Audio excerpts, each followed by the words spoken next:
So what do you mean by programming language? Aditya and Monica, can you Yes. please tell me about programming language? What exactly programming language? Programming language is an instruction given to a computer which says what to do, what not to.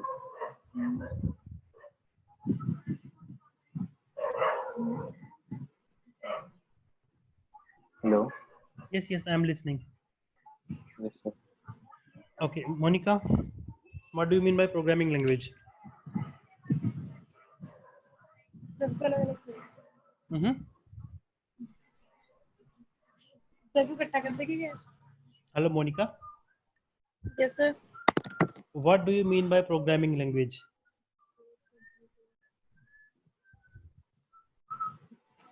Sir अभी तक तो मैंने मुझे पता नहीं है इस बारे में Okay, कुछ। no problem, no problem. What is language?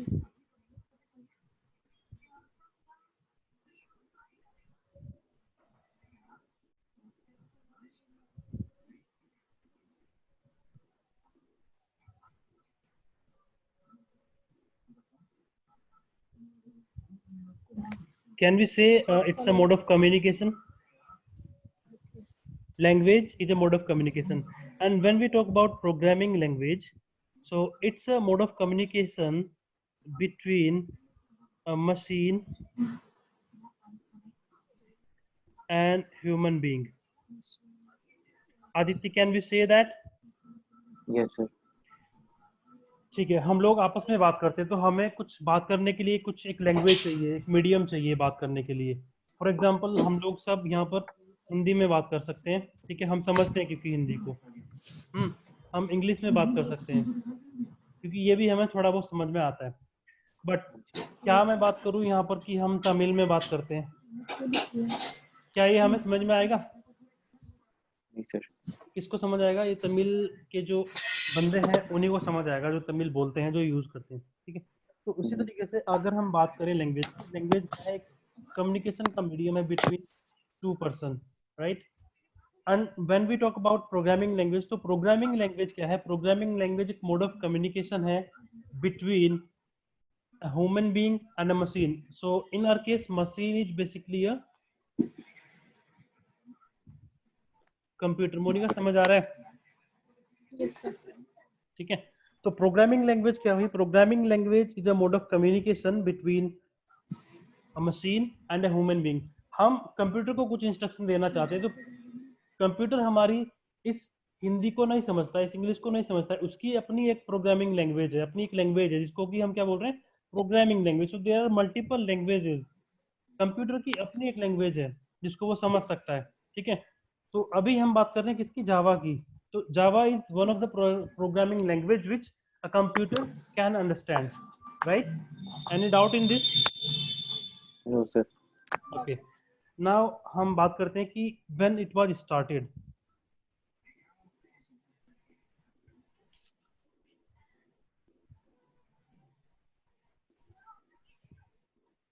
ठीक है, ये जावा का जो प्रोजेक्ट है 1991 में इस पे काम स्टार्ट किया था. इसमें कुछ जो मतलब टीम थी जो इसके ऊपर काम कर रही थी, उसमें थे आपके जेम्स,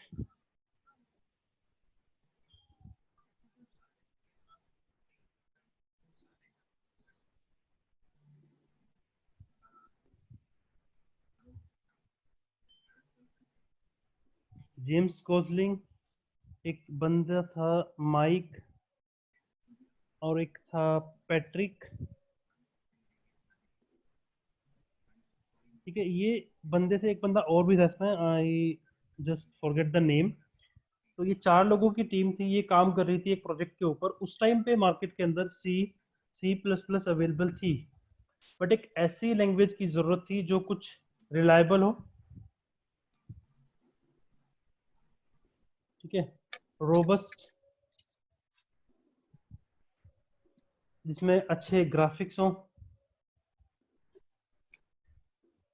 तो इसके लिए इन्होंने क्या किया? एक लैंग्वेज पे काम करना स्टार्ट किया, जेम्स कोजलिंग, माइक, पैट्रिक. और इन्होंने एक लैंग्वेज बनाई जिसको स्टार्टिंग में इन्होंने नाम दिया था ओएक, ठीक है.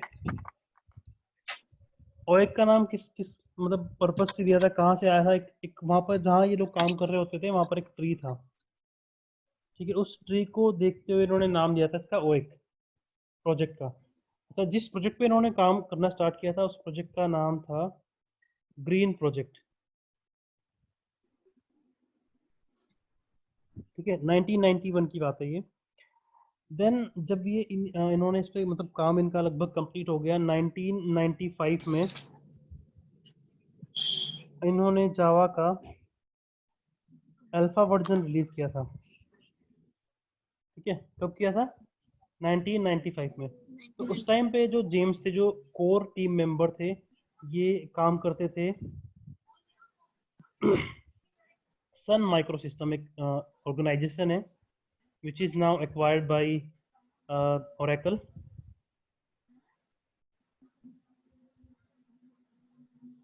तो सन माइक्रोसिस्टम में काम करते थे उस टाइम पर जेम्स गोसलिंग।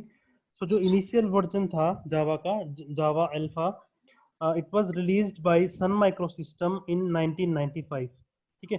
उसके बाद फिर जावा का जेडीके 1 आया, Java development kit 1.0, then 1.2, 1.3, and till now we are at Java 14. So basically this is Java version 1, Java version 2, version 3, and in the market most of the project now running on 7, 8. These are the most popular one which most of the companies are using. Some people has moved their project on 9 and 11 also.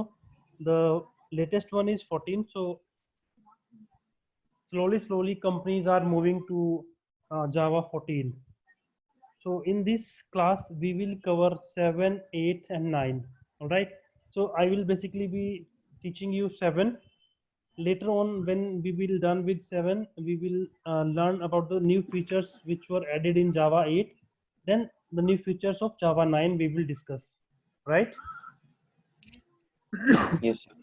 So you will see if you go through the internet, you will see something like G2SE, Java 2 Standard Edition 1.2, J2SE 1.3. So these are the basic means configurations comes with J2SE stands for Java 2 Standard Edition. All right. Yes, sir. कोई doubt है इसमें Monika? No, sir. Okay अच्छा, फिर इसका नाम जावा कैसे पड़ा उसके ऊपर भी एक मतलब थ्योरी मैंने पढ़ी है। ये जो टीम थी जेम्स गोसलिंग, माइक और पैट्रिक की, ये लोग क्या करते थे, ये उस टाइम पर जब ये इस लैंग्वेज के ऊपर काम कर रहे थे, ग्रीन प्रोजेक्ट के ऊपर काम कर रहे थे, तो ये लोग कॉफी बहुत ज्यादा कंज्यूम करते थे। वो कॉफी आती थी जावा नाम का एक आइलैंड है वहां से। तो मतलब इनको ये लगा कि हम जो इतना अच्छा काम कर पा रहे हैं वो इस कॉफी की वजह से है, जो कि इस आइलैंड से आती थी। जावा नाम का एक आइलैंड है, इस आइलैंड के बेस पे नाम पे ही इन्होंने क्या रखा, इसका नाम जावा रखा, ठीक है। Yes, sir. ओके, अब हम बात करते हैं कि हमें क्यों जावा सीखनी चाहिए, मतलब पर्पस हमारा basically why we should learn Java. तो मतलब अभी आप मेरे को बताओ कि आप क्या मोटिव लेके आए हैं।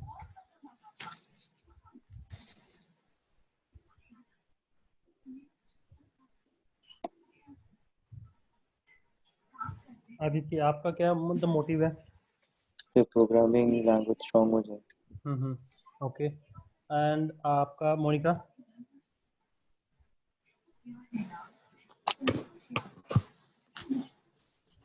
एटलीस्ट मोटिव तो क्लियर होगा मोनिका, यस और नो?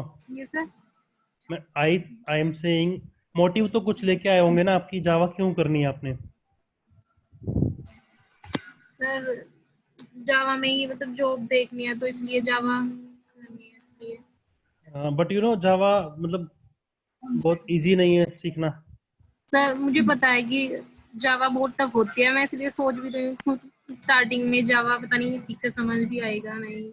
अच्छा चलो, वो मेरी जिम्मेदारी है। तो क्योंकि बेसिकली सर आप अभी तक हाँ जी हाँ जी, बोलिए, कंप्लीट कीजिए। मतलब जितना भी जिससे भी सुना है कि जावा टफ होता है।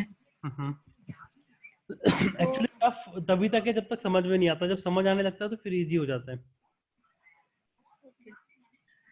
अच्छा ठीक है, why we should learn Java. अच्छा अगर हम बात करें जावा हमें क्यों सीखना चाहिए, सो you can see according to Sun Microsystem or Oracle, Java is everywhere.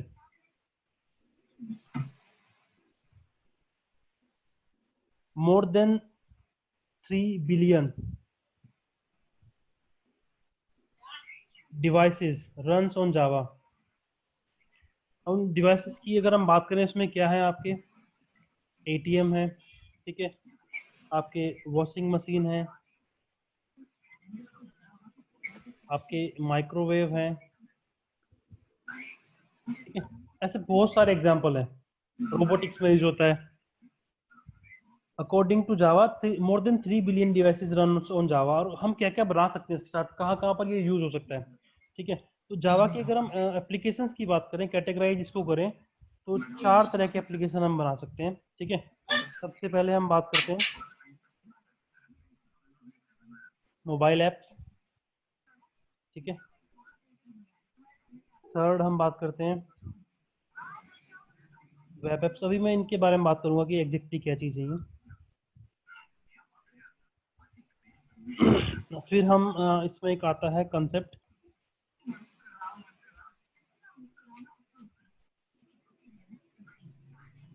Enterprise applications, और आपका एक होता है stand alone.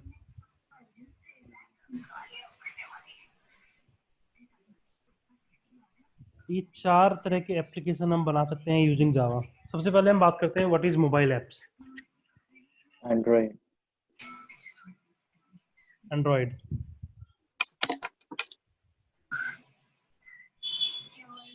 using Java we can write mobile applications. So Java की सॉरी जो Android की जो लाइब्रेरी है वो सारी किसमें है, Java. nowadays there is one more language which is Kotlin. Kotlin, which is getting most Mhm. extensively used. One more thing is there which is called as cross platform. So there are another frameworks available like Ionic, Flutter is there, which is used to generate or to develop Android applications. So basically these are for cross platform mobile application development. Means once you can in one code you can write the application for iOS and for Android as well in single code, but the native is Java and Kotlin.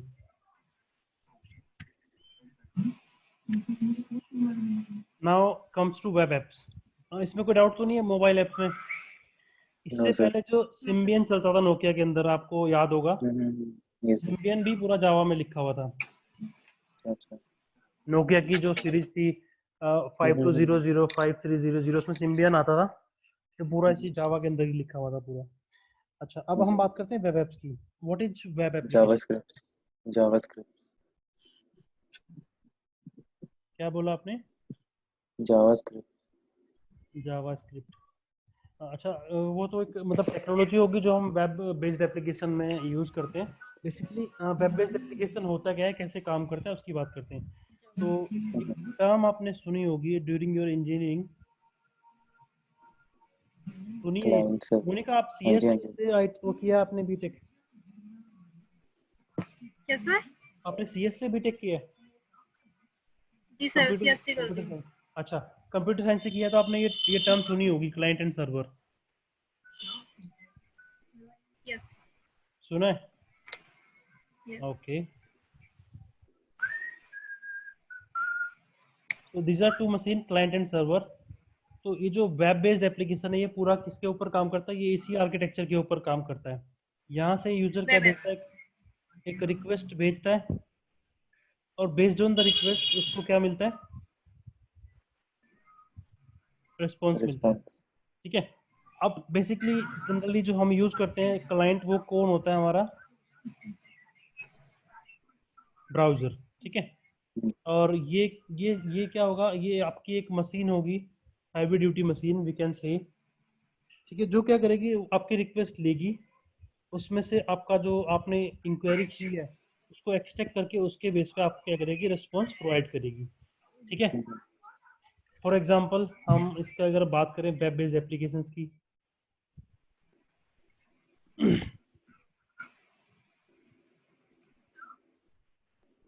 Facebook वो ज़्यादा use करते होंगे आप लोग, IRCTC,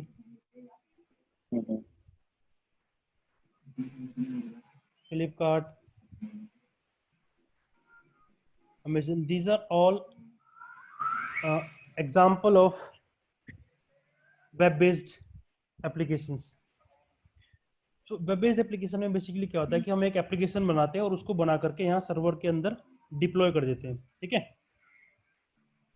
हाँ जी sir. इसको individually हमें किसी डिवाइस के ऊपर डालना नहीं होता। जैसे अगर हम बात करें फॉर एग्जांपल कोई आप एक गेम खेल रहे हो मोबाइल के अंदर, ठीक है, लेट्स से कैंडी क्रश, ठीक है, तो वो आपको इंडिविजुअली क्या करना पड़ता है, इंस्टॉल करना पड़ता है आपके सिस्टम के मोबाइल के अंदर। ठीक है, या मैं बात करूं आपके सिस्टम के अंदर, हम कोई एक एक्रोबैट रीडर की बात करते हैं या माइक्रोसॉफ्ट ऑफिस की बात करते हैं लैपटॉप के सिस्टम के अंदर, तो वो आपको इंडिविजुअली स्टोर करना पड़ता है। ऐसा नहीं है कि आपने एक मशीन पर डाला और आपकी जो पास दूसरी मशीन है उस पर भी वो चल जाएगा, वहां पे भी आपको क्या करना होगा, इंडिविजुअली वो इंस्टॉल करना होगा। ऐसा ही है ना? हाँ जी सर। बट हम जब बात करते हैं वेब बेस्ड एप्लीकेशन की, तो इसमें क्या होता है कि हम एप्लीकेशन बनाते हैं, बना करके उसको हम कहाँ कर देते हैं, सर्वर के अंदर कंटेनर्स होते हैं यहाँ पर। जब हम आगे बढ़ेंगे J2E की तरफ जाएंगे तो हम बात करेंगे कंटेनर्स क्या होते हैं। यहाँ पर हम अपनी वेब ऐप को डिप्लॉय कर देते हैं। ठीक है, डिप्लॉय को भी फिलहाल आप ये समझ लो कि जो मैंने अपना मतलब बनाया है एप्लीकेशन, उसको मैं यहाँ पर कॉपी पेस्ट कर दे रहा हूँ। यहाँ पर मुझे एक डायरेक्टरी मिलेगी इस मशीन के अंदर। It's like a simple computer. Server क्या होता है, वो भी एक कंप्यूटर ही होता है। उसके ऊपर आपको एक क्या मिलेगी, एक फोल्डर मिलेगा, स्पेसिफिक फोल्डर, जहाँ पर जाके आपको अपनी फाइल्स रखनी है और फिर आप उन फाइल्स को कहीं से भी एक्सेस कर सकते हो अगर आपने उसको लाइव कर दिया। Live, what I mean by live is कि वो किसी एक पब्लिक आईपी से बाउंड आपने कर दिया है।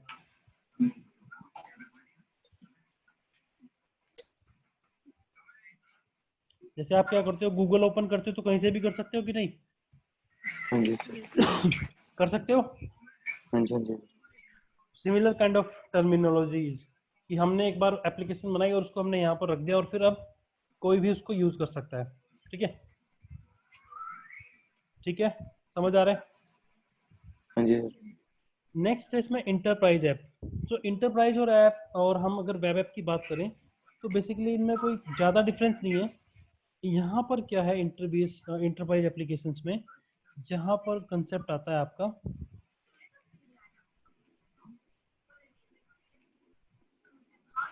डिस्ट्रीब्यूटेड कंप्यूटिंग का। आइडिया है इसका कुछ? नहीं सर, डिस्ट्रीब्यूटेड कंप्यूटिंग। अच्छा, आपको मोनिका? कोई बात नहीं, मैं डिस्कस करते हैं अभी इसको। सो डिस्ट्रीब्यूटेड कंप्यूटिंग में क्या होता है कि हमारा जो इन्वायरमेंट है वो एक जगह नहीं होता है पूरा। सपोज जैसे ये सर्वर है हमारा, इसी सर्वर के साथ सपोज हमारा क्या है, अब जो डेटा की, जो डेटाबेस की प्रोसेसिंग होगी, इस सर्वर के पीछे क्या होगा, कुछ डेटाबेस सर्वर भी लगा होगा, है ना? तो एंटरप्राइज आर्किटेक्चर की जब हम बात करते हैं तो हमारे पास बहुत सारी मशीनें रहती हैं, वो आपस में इंटरकनेक्ट होती हैं। ठीक है, ओके। और ये आपस में कम्युनिकेट करती हैं बेस्ड ऑन सम टेक्नोलॉजी। इसकी अगर हम बात करें एंटरप्राइज एप्लीकेशंस की, तो जैसे आपके बैंकिंग्स के ऐप हो गए। आपने देखा होगा पीएनबी के यहाँ पे चलता है एक फिनेकल। ठीक है, so that is the example of distributed computing और enterprise applications we can say. ठीक है, उसके बाद आता है फिर स्टैंड लोन एप्स। तो आई थिंक इसका आपको आइडिया होगा स्टैंड लोन एप्स क्या होते हैं। हाँ जी। मोनिका, आपको आइडिया है? enterprises apps. Sorry, come again. Sir enterprise apps के बारे में पूछ रहे हो आप? नहीं, स्टैंड अलोन। No sir. अच्छा, स्टैंड अलोन एप्स हमारी वो एप्स होती हैं जो हमें हर एक मशीन पर इंडिविजुअली इंस्टॉल करनी होती हैं। सपोज आपने अपने सिस्टम पर MS ऑफिस इंस्टॉल किया तो वो आप यूज कर सकते हो, मैं नहीं यूज कर सकता। अगर मुझे अपनी मशीन पे करना है तो मुझे अपनी मशीन पर इंस्टॉल उसको करना पड़ेगा। ठीक है, जैसे स्टैंड अलोन ऐप की अगर मैं बात करूं, MS वर्ड,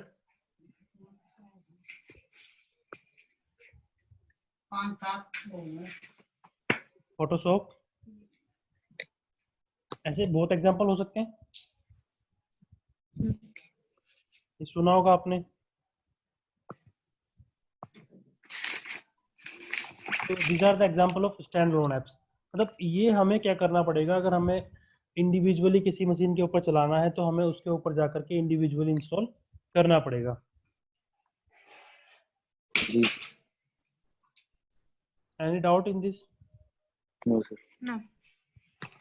ओके, सो अब हम थोड़ा सा आगे मूव करते हैं, इसके फीचर्स की तरफ चलते हैं। ठीक है, अभी तक कोई डाउट तो नहीं है? अगर है तो पूछ लीजिए, नहीं तो फिर आगे बढ़ते हैं। नो सर नहीं। ओके,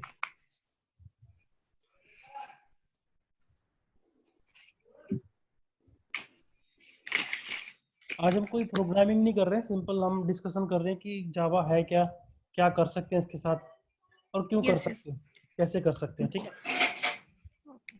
तो अब ये जो मैंने 4 टाइप की आपको ऐप बताई है, इसके अलावा भी कोई और मतलब अलग टाइप है जो ऐप हम बना, मतलब आपको लगता है कि एग्जिस्ट करती है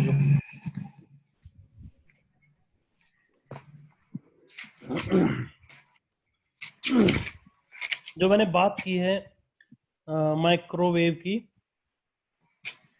या वॉशिंग मशीन की, ये बेसिकली क्या है, ये embedded. Yes, you are right. Yes, sure, sir, sure. Hmm, Nothing, sir. Embedded, तो एम्बेडेड चीजें भी हम मतलब कर सकते हैं जावा के साथ।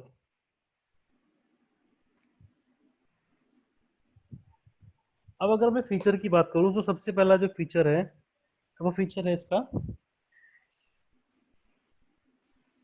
सिंपल है बहुत। कैसे सिंपल है? Most of the features are derived from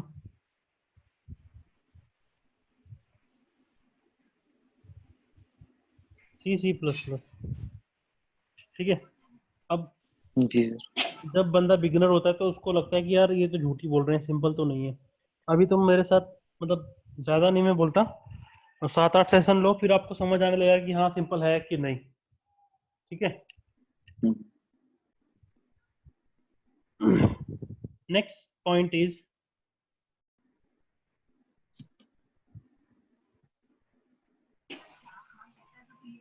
platform independent. ये इस फीचर की वजह से बड़ी चलती है।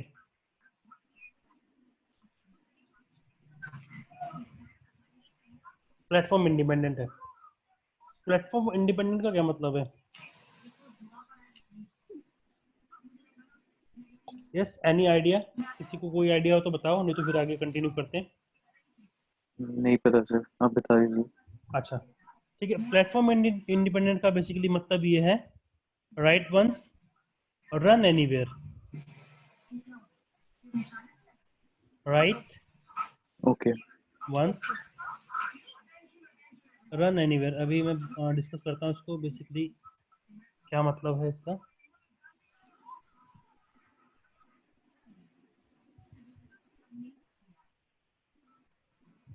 अगर मैं बात करता हूँ एक सी के प्रोग्राम की, आई थिंक सी तो सभी ने पढ़ी हुई है ना, हम्म Yes. एडमिक्स में सबके ये रहती है इंजीनियरिंग के फर्स्ट या सेकंड सेमेस्टर में। हम्म, ये मैंने ABC.C का एक मैंने फाइल बनाई है, यहाँ पर मैंने कुछ इंस्ट्रक्शन लिखी है। ठीक है, तो जो सी की फाइल होती है उसकी या तो एक्सटेंशन रहती है डॉट सी, या सी प्लस प्लस की बात करें तो डॉट सीपी भी रहती है ना। फिर हम इसको कंपाइल करते हैं यूजिंग टर्बो सी, मैं जो यूज करता था अपने टाइम पर। कुछ मैंने इसके बारे में पढ़ा है, डेव सी भी आती है एक। कोड ब्लॉक्स भी आते हैं। हाँ, कोड ब्लॉक्स। Code blocks. तो बेसिकली मतलब कंपाइलर बहुत सारे हैं, तो मैं एक यहाँ पर क्या ले रहा हूँ, कंपाइलर का एग्जांपल ले रहा हूँ, टर्बो सी। ये क्या करता है, इसको कन्वर्ट कर देता है किसमें, EXE फाइल में। ठीक है। अब इस प्रोसेस की अगर मैं बात करूँ तो यहाँ पर एग्जैक्टली क्या होता है कि इसमें जो इंस्ट्रक्शन रहती हैं यहाँ पर EXE फाइल के अंदर, कंटेन्स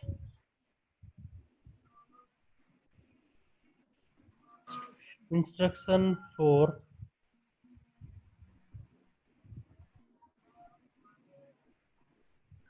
माइक्रो प्रोसेसर। ठीक है, माइक्रो प्रोसेसर के लिए ये कंटेन करती है इंस्ट्रक्शंस। तो अब मेरे को ये बताओ, ये डिजिटल इलेक्ट्रॉनिक्स या कंप्यूटर सिस्टम आर्किटेक्चर किस किसने पढ़ा है? सभी ने पढ़ा है। यस सर, मैंने भी पढ़ा है। अच्छा ठीक है। यहाँ पर एक चीज आपने पढ़ी होगी, इंस्ट्रक्शन फॉर्मेट। पढ़ा था सर। मैं अभी आ रहा हूँ, आपको याद भी आ जाएगा। आपने कुछ इस तरह की चीजें पढ़ी होंगी, यस सर। पढ़ी थी या कुछ ऐसे yes sir, yes sir, yes sir. के 3-4 टाइप थे, मेरे को भी काफी टाइम होगा पढ़े हुए। This is for just an example कि इस तरह से हमारे क्या होते थे। इवन एक और सब्जेक्ट भी होता था किसी किसी उसमें स्ट्रीम में, माइक्रो प्रोसेसर के नाम से। उसमें आपने ये चीज पढ़ी यस होगी 8085 yes yes micro controller 8086, 8086। Yes sir. है ना। 40 पिन का होता है, कुछ इस तरह की चीजें थी वहां पर, यस यस। कि उसमें भी थी ये चीजें। तो हर माइक्रो प्रोसेसर का अपना क्या होता है, काम करने का तरीका होता है, अपनी इंस्ट्रक्शन फॉर्मेट अलग होते हैं, काम करने के तरीके अलग होते हैं। तो मैं बात कर रहा हूँ कि ये जो मैं प्रोग्राम अभी लिख रहा हूँ abc.c, ये मैं विंडोज मशीन पे कर रहा हूँ। ठीक है, जो माइक्रो प्रोसेसर मैं यूज कर रहा हूँ, लेट्स से हमें इतना टेक्निकल नहीं जाता, 805 8086। ठीक है, मैं सिंपल बात करता हूँ कि हमारे पास आपको मतलब अभी अगर मोटा मोटा हम बात करें तो ये चीज आपने पढ़ी होगी कि सेलरॉन का प्रोसेसर आता है। Yes sir, yes Intel Intel का आता आता है, है, AMD आता है, रेडॉन आता है। राइजन, रेडॉन, इस टाइप के प्रोसेसर आते हैं मार्केट में, है ना। हाँ जी, हाँ जी। तो let's pick, I am on Windows use with Celeron. ठीक है। अब विंडोज सेलरॉन का जो काम करने का तरीका है वो क्या करता है कि मैंने इस फाइल के अंदर, ये जो मेरी डॉट सी फाइल थी, इसमें मैंने एक इंस्ट्रक्शन लिखी है। अब वो इंस्ट्रक्शन है लेट्स से A+B। ओके। और ये जो विंडो प्रोसेसर है, इसको जो A+B समझ आता है, इसको ऐसे एज इट इज समझ में नहीं आता है। इसके माइक्रो प्रोसेसर को, इसके अंदर जो प्रोसेसिंग यूनिट है उसको ये A+B ऐसे समझ में नहीं आता है। इसको कैसे समझ में आता है, इसको लेट्स से समझ आता है ऐड AB। ठीक है। तो यहाँ पर जो बेसिकली हमने इंस्ट्रक्शन पैक की है EXE के अंदर, इस इन्वायरमेंट में बैठ के विंडोज सेलरॉन पे हमने इसमें पैक कर दिया है ऐड A, B। बी। ठीक है। तो जहां पर भी प्रोसेसर इस तरह की लैंग्वेज को समझता होगा, तो ये वहां पर एग्जीक्यूट हो जाएगी। ठीक है। अब मैं एक और एग्जांपल लेता हूँ कि मेरा एक और इन्वायरमेंट है, इंटेल है, और यहाँ पर मैं ले रहा हूँ let's say Linux for example. ठीक है। ये इंटेक्स लिनक्स को कैसे समझ में आता है, इंटेक्स लिनक्स को समझ में आती है इंस्ट्रक्शन कुछ इस तरह से, इसका काम करने का तरीका ऐसा है। ठीक है। अब जब ये इंस्ट्रक्शन EXE फाइल में रखी थी, वो क्या रखी थी, ऐड AB। मैं इसको दे रहा हूँ तो इसको तो समझ में आएगी नहीं, क्योंकि इसको क्या समझ में आता है, add A B. A add B। But हाँ जी, ये इसको मिल क्या रहा है, ऐड AB, तो उसको समझ नहीं आएगा। ठीक है। तो इस इन्वायरमेंट में ये वाली चीज आपकी फेल हो जाएगी। समझ आ रही है मोनिका? Yes sir. जो भी हम प्रोग्राम लिखते हैं, ये प्रोग्राम आपका डायरेक्टली आपका माइक्रो प्रोसेसर नहीं समझता है, इसके पीछे आपने ये चीजें पढ़ी होंगी, कंपाइलर, यस इंटरप्रेटर। ये क्या करते हैं, आपकी जो इंस्ट्रक्शन है इसको मशीन रीडेबल फॉर्म में कन्वर्ट करते हैं। तो मशीन रीडेबल फॉर्म क्या है, बेसिकली मैं एग्जांपल ले रहा हूँ कि मशीन रीडेबल फॉर्म ये है, ठीक है। समझ आ रही है? Yes Yes, sir. तो ये इन्वायरमेंट की बात मैंने जो भी आपको समझाई, इसमें कोई डाउट तो नहीं आपको? नहीं sir. तो जब मैं सी और सी प्लस प्लस में काम कर रहा था, तो मेरी एक लिमिटेशन थी कि मेरा ये जो प्रोग्राम है ये इसी इन्वायरमेंट में चलेगा, ठीक है, विंडो और सेलरोन में। ये दूसरी जगह नहीं चलेगा, या मैं ये कहूँ कि जहां पर भी मेरा सिस्टम इस तरीके से काम करता है ए एट बी, वहीं पे चलेगा ये, ठीक है, अदरवाइज नहीं चलेगा। अब हम बात करते हैं जावा की। तो जावा ने क्या हमें दिया कि प्लेटफॉर्म इंडिपेंडेंट बना दिया। प्लेटफॉर्म डिपेंडेंट ये क्या है, ये डिपेंडेंट है कि इसी तरह का इन्वायरमेंट इसको चाहिए। समझ रहे हो? हाँ जी, हाँ जी. अब मीटिंग हमारी एंड होने वाली है 1 मिनट में, तो हम क्या करते हैं, इसको एंड करके दोबारा से कनेक्ट करते हैं, फिर हम जावा वाली प्रोसेस को डिस्कस करते हैं। अभी तक कोई डाउट नहीं है I believe. No sir. Monika कोई डाउट तो नहीं है? No sir. सेम लिंक पे दोबारा ज्वाइन करते हैं, क्योंकि हमारी जो मीटिंग की लिमिट थी वो 40 मिनट की थी, ठीक है। Okay sir. ओके।